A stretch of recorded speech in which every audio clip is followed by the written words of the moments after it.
You ever notice how every family, every friend group, and every neighborhood has that one person who somehow knows how to fix literally everything? Like, your phone stops charging, your mom says, "Call him." The washing machine starts making helicopter sounds, call him. Wi-Fi disappears for no reason, call him fast. And somehow, he shows up with one screwdriver, an old cloth, and unbelievable confidence. And the weird part? Half the time, it actually works. Now let's be honest. People who know how to fix everything are basically real-life superheroes.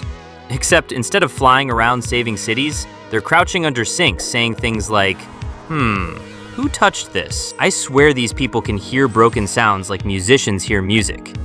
Your bike makes one tiny tick-tick noise, and they go, yeah, chain tension is slightly off. Bro, how do you know that? Meanwhile, the rest of us panic when the TV remote stops working. We hit it 5 times, remove the batteries, blow air into it like we're performing CPR, and suddenly it works again. And then we act proud. Yeah, I fixed it. No, you didn't. The remote just got scared. But people who truly know how to fix things are different.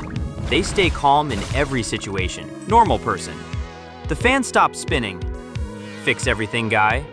Relax. That relax is dangerous. Because now you fully believe this man can repair the entire planet. And these people never use instructions. Never.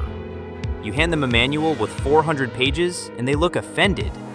They'll say, manuals are for people who give up. Then they stare at the machine silently for 10 seconds like they're downloading information directly from space. And somehow, they always have random tools. Not normal tools, weird tools. You ask, do you have a screwdriver? They say, no, but I have something better.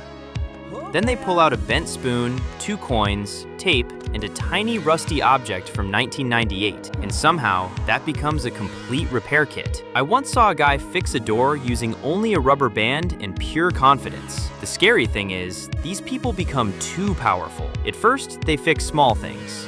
Then suddenly, everyone depends on them for everything. Neighbors start appearing at their house like it's a free repair shop. Brother, my mixer stopped working. Uncle, my scooter won't start. Can you check my laptop? Can you fix my relationship too? At this point, the poor guy just wanted tea and peace. And can we talk about how fix-everything people refuse to throw anything away? Their famous line, this can still be used. Bro, the chair has 3 legs and emotional damage. Let it go. But somehow, 3 days later, the chair returns stronger than before. These people also have magical hearing. They can detect problems instantly. You, the car sounds normal. Them, no, listen carefully. Then they make you sit in complete silence for 2 minutes trying to hear a sound only dogs and mechanics can hear. And suddenly you start pretending too. Ah, yes, I hear it. You hear nothing. And dads? Dads are a separate category. Fathers believe they can fix everything themselves. No matter what breaks, they refuse to call professionals. The sink is leaking like Niagara Falls, and your dad says, I know what the problem is. 3 hours later, the kitchen is underwater, everyone is stressed, and somehow one screw is missing forever. But dads never admit defeat.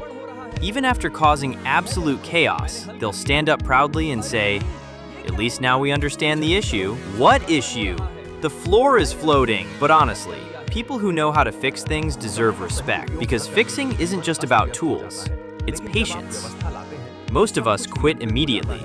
If an app loads for more than 5 seconds, we already accept our fate. That's it, my phone is dead forever. But fixers keep trying. They test things, they learn, they fail, then try again. And that's actually pretty cool. Also, let's appreciate how they save us money. Without them, half of us would replace things that only needed one tiny adjustment. Light bulb flickering?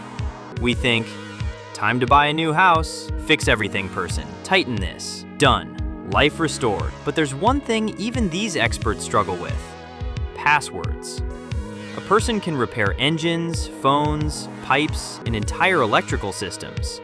But ask them for a Wi-Fi password, and suddenly the battle is over. Try lowercase. No, uppercase. Wait, maybe underscore. Why is this not working? Technology humbles everybody eventually. And you know what's funny? Most fixers don't even think they're special. To them, it's normal. Meanwhile,